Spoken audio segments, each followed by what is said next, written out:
Ta-da! We're going to try a new angle today.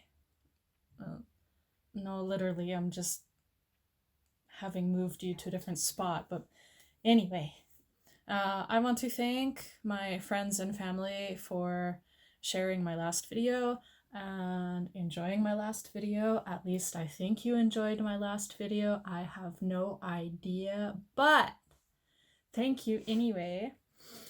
So we're going to start the second chapter of Harry Potter and the Sorcerer's Stone. Yay, let's go.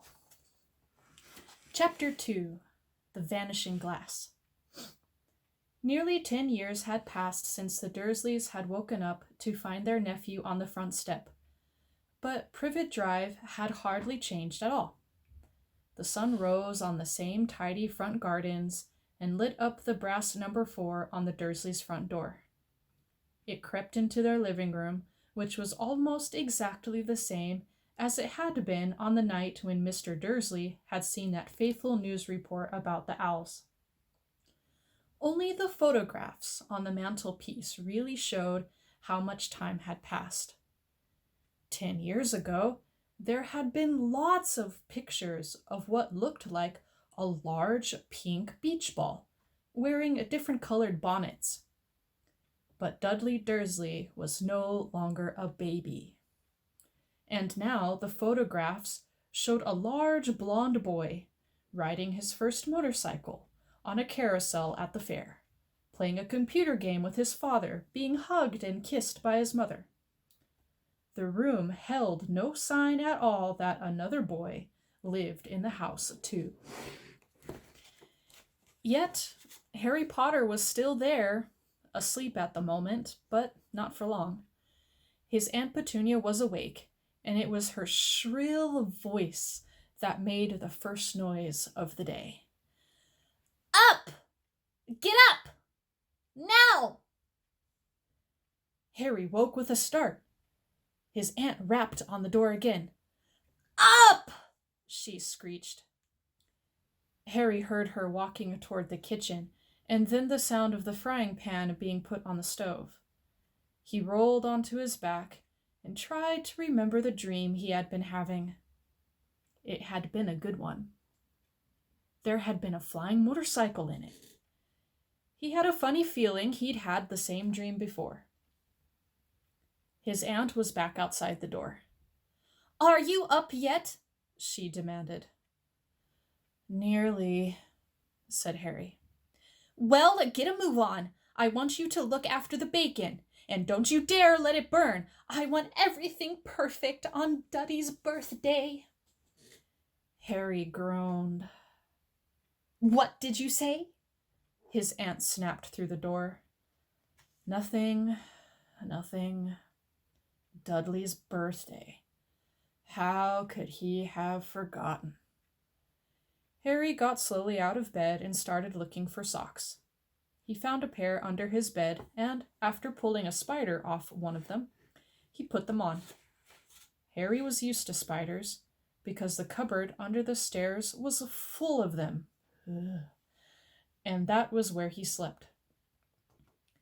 When he was dressed, he went down the hall into the kitchen. The table was almost hidden beneath all Dudley's birthday presents. It looked as though Dudley had gotten the new computer he wanted, not to mention the second television and the racing bike. Exactly why Dudley wanted a racing bike was a mystery to Harry, as Dudley was very fat and hated exercise, unless, of course, it involved punching somebody. Dudley's favorite punching bag was Harry, but he couldn't often catch him. Harry didn't look it, but he was very fast. Perhaps it had something to do with living in a dark cupboard, but Harry had always been small and skinny for his age. He looked even smaller and skinnier than he really was because all he had to wear were old clothes of Dudley's, and Dudley was about 4 times bigger than he was. Harry had a thin face, knobbly knees, black hair, and bright green eyes. He wore round glasses held together with a lot of Scotch tape because of all the times Dudley had punched him on the nose. The only thing Harry liked about his own appearance was a very thin scar on his forehead that was shaped like a bolt of lightning. He had had it as long as he could remember, and the first question he could ever remember asking his Aunt Petunia was how he had gotten it. "In the car crash when your parents died," she had said, "and don't ask questions." Don't ask questions. That was the first rule for a quiet life with the Dursleys. Uncle Vernon entered the kitchen as Harry was turning over the bacon. "Comb your hair," he barked, by way of a morning greeting. About once a week, Uncle Vernon looked over the top of his newspaper and shouted that Harry needed a haircut. Harry must have had more haircuts than the rest of the boys in his class put together, but it made no difference. His hair simply grew that way, all over the place. Harry was frying eggs by the time Dudley arrived in the kitchen with his mother. Dudley looked a lot like Uncle Vernon.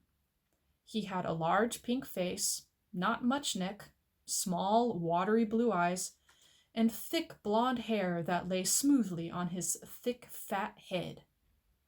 Aunt Petunia often said that Dudley looked like a baby angel. Harry often said that Dudley looked like a pig in a wig. Harry put the plates of egg and bacon on the table, which was difficult as there wasn't much room. Dudley, meanwhile, was counting his presents. His face fell. 36, he said, looking up at his mother and father. "That's 2 less than last year." "Darling, you haven't counted Auntie Marge's present. See, it's here under this big one from Mommy and Daddy."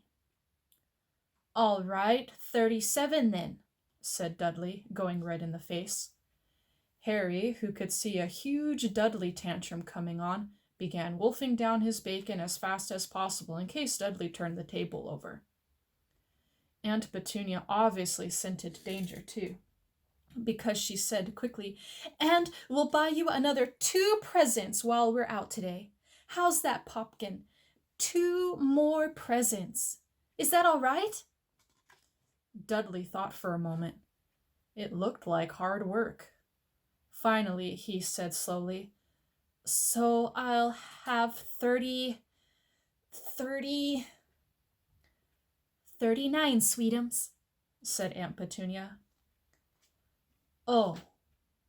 Dudley sat down heavily and grabbed the nearest parcel. "All right, then." Uncle Vernon chuckled. "Little Tyke wants his money's worth, just like his father. Attaboy, Dudley!" He ruffled Dudley's hair. At that moment, the telephone rang, and Aunt Petunia went to answer it while Harry and Uncle Vernon watched Dudley unwrap the racing bike, a video camera, a remote control airplane, 16 new computer games, and a VCR. He was ripping the paper off a gold wristwatch when Aunt Petunia came back from the telephone, looking both angry and worried. "Bad news, Vernon," she said. "Mrs. Figg's broken her leg. She can't take him." She jerked her head in Harry's direction. Dudley's mouth fell open in horror. But Harry's heart gave a leap. Every year on Dudley's birthday, his parents took him and a friend out for the day, to adventure parks, hamburger restaurants, or the movies. Every year, Harry was left behind with Mrs. Figg, a mad old lady who lived 2 streets away. Harry hated it there. The whole house smelled of cabbage, and Mrs. Figg made him look at photographs of all the cats she'd ever owned. "Now what?" said Petunia, looking furiously at Harry as though he'd planned this. Harry knew he ought to feel sorry that Mrs. Figg had broken her leg, but it wasn't easy when he reminded himself it would be a whole year before he had to look at Tibbles, Snowy, Mr. Paws, and Tufty again. "We could phone Marge," Uncle Vernon suggested. "Don't be silly, Vernon. She hates the boy." The Dursleys often spoke about Harry like this, as though he wasn't there, or rather as though he was something very nasty that couldn't understand them, like a slug. What about what's-her-name, your friend? Yvonne? On vacation in Majorca, snapped Aunt Petunia. You could just leave me here, Harry put in hopefully. He'd be able to watch what he wanted on television for a change and maybe even have a go on Dudley's computer. Aunt Petunia looked as though she'd just swallowed a lemon. And come back here and find the house in ruins? She snarled. I won't blow up the house, said Harry, but they weren't listening. I suppose we could take him to the zoo, said Aunt Petunia slowly, and leave him in the car. That car's new. He's not sitting in it alone. Dudley began to cry loudly. In fact, he wasn't really crying. It had been years since he'd really cried, but he knew that if he screwed up his face and wailed, his mother would give him anything he wanted. Dinky Duddy Dums, don't cry. Mommy won't let him spoil your special day, she cried, flinging her arms around him.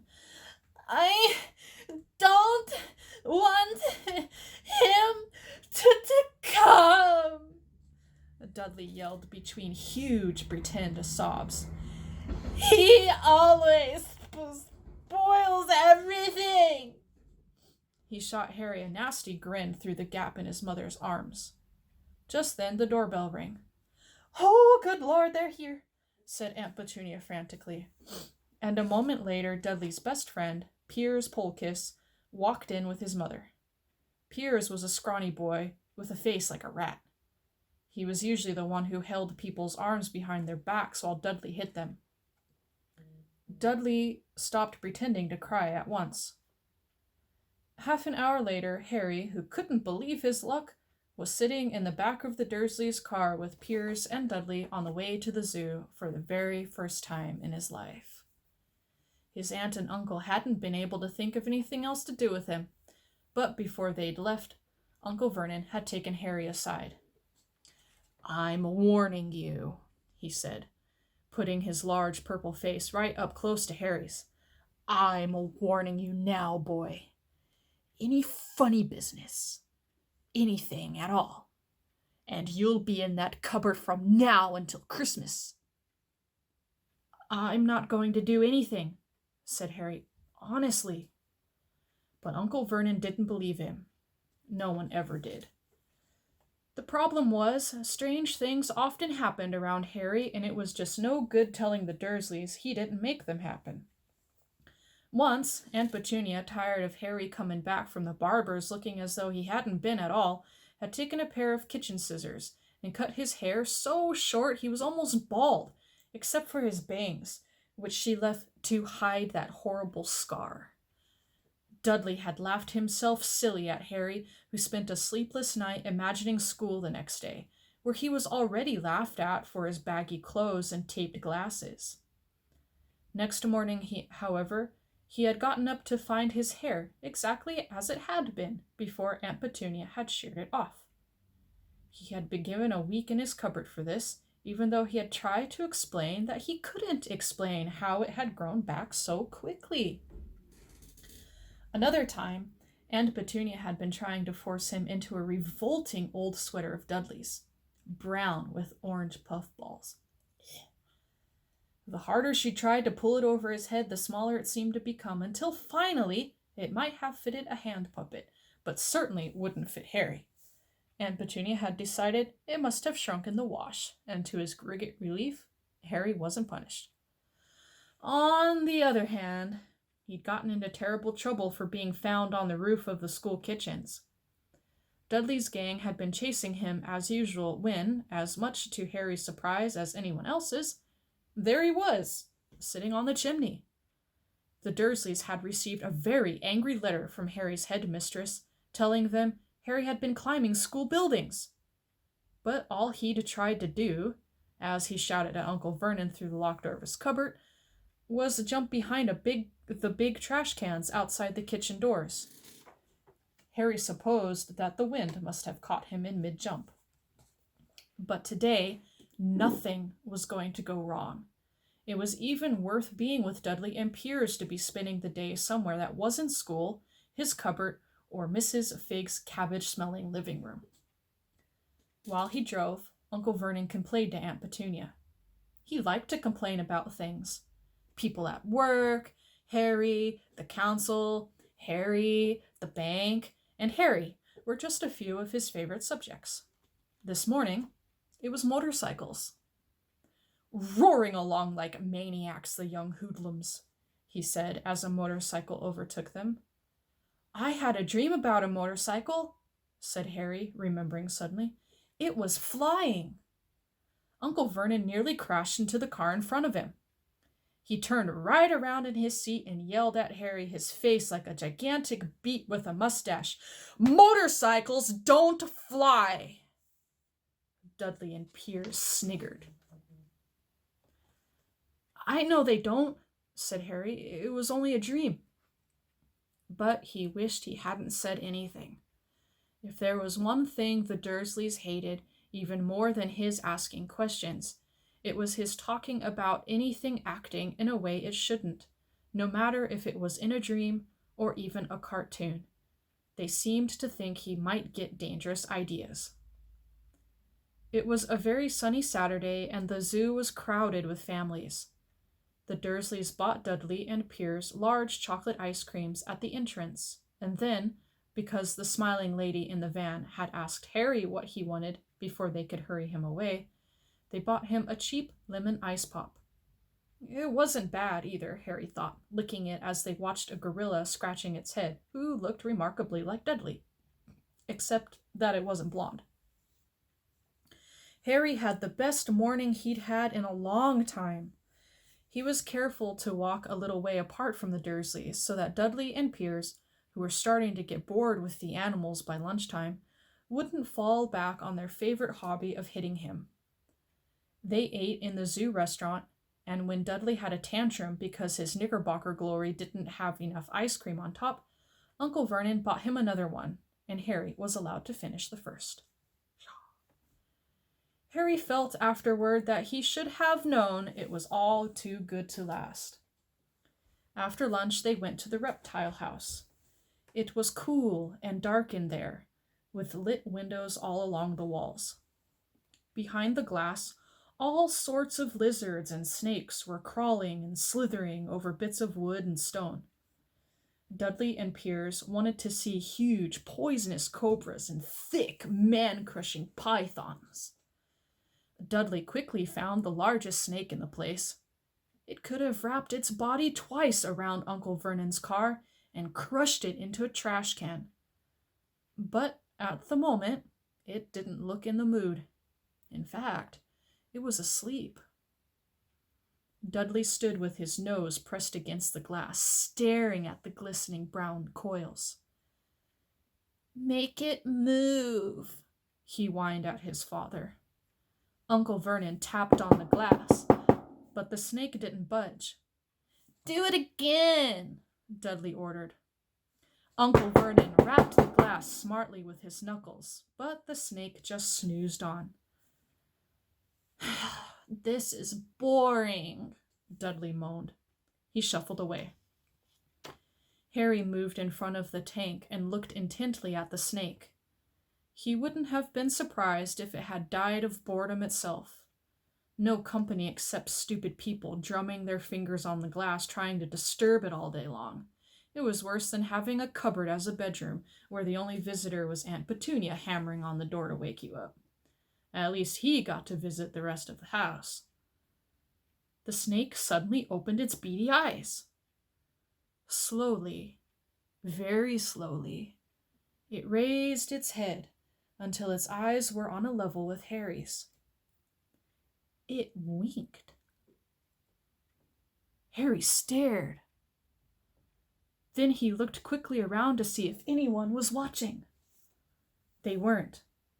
He looked back at the snake and winked too. The snake jerked its head toward Uncle Vernon and Dudley, then raised its eyes to the ceiling.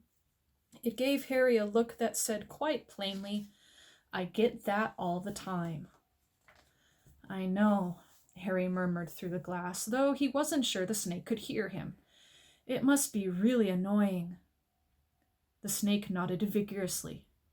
Where do you come from, anyway? Asked Harry. The snake jabbed its tail at a little sign next to the glass. Harry peered at it. Boa constrictor, Brazil. Was it nice there? The boa constrictor jabbed its tail at the sign again, and Harry read on. This specimen was bred in the zoo. Oh, I see. So you've never been to Brazil? As the snake shook its head, a deafening shout behind Harry made both of them jump. Dudley! Mr. Dursley! Come and look at this snake! You won't believe what it's doing! Dudley came waddling toward them as fast as he could. Out of the way, you! He said, punching Harry in the ribs. Caught by surprise, Harry fell hard on the concrete floor. What came next happened so fast no one saw how it happened. 1 second, Piers and Dudley were leaning right up close to the glass. The next, they had leapt back with howls of horror. Harry sat up and gasped. The glass front of the boa constrictor's tank had vanished. The great snake was uncoiling itself, rapidly slithering out onto the floor. People throughout the reptile house screamed and started running for the exits. As the snake slid swiftly past him, Harry could have sworn a low, hissing voice said, Brazil, here I come. Thanks, amigo. The keeper of the reptile house was in shock. But the glass, he kept saying. Where did the glass go? The zoo director himself made Aunt Petunia a cup of strong, sweet tea while he apologized over and over again. Piers and Dudley could only gibber.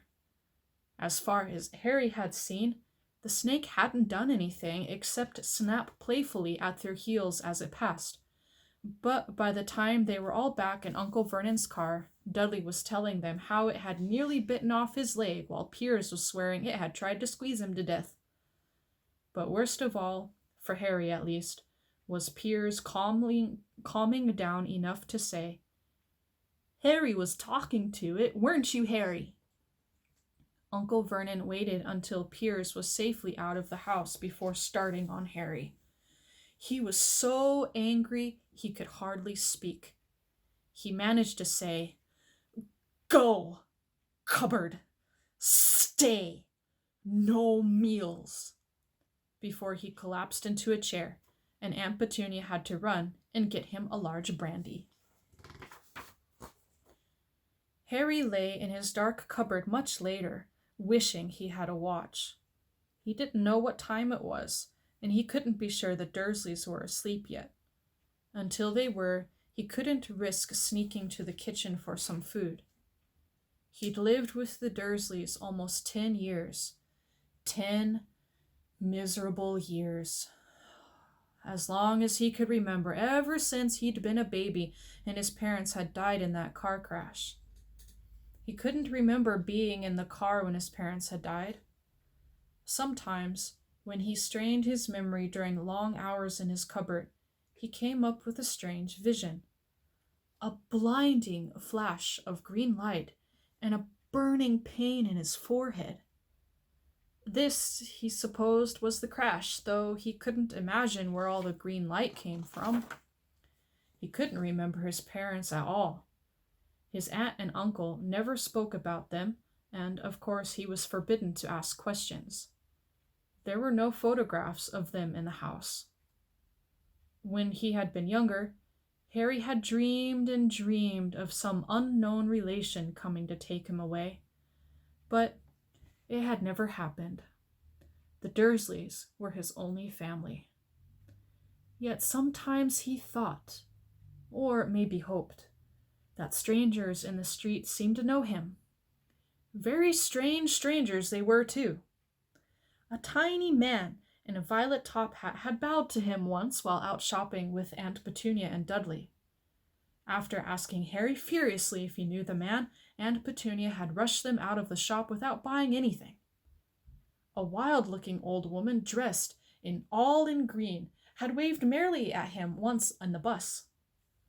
A bald man in a very long purple coat had actually shaken his hand in the street the other day and then walked away without a word. The weirdest thing about all these people was the way they seemed to vanish the second Harry tried to get a closer look. At school, Harry had no one. Everybody knew that Dudley's gang hated that odd Harry Potter in his baggy clothes and broken glasses, and nobody liked to disagree with Dudley's gang. Yay! We're finished. Thanks for joining me. Tune in for the next chapter, The Letters from No One. Bye!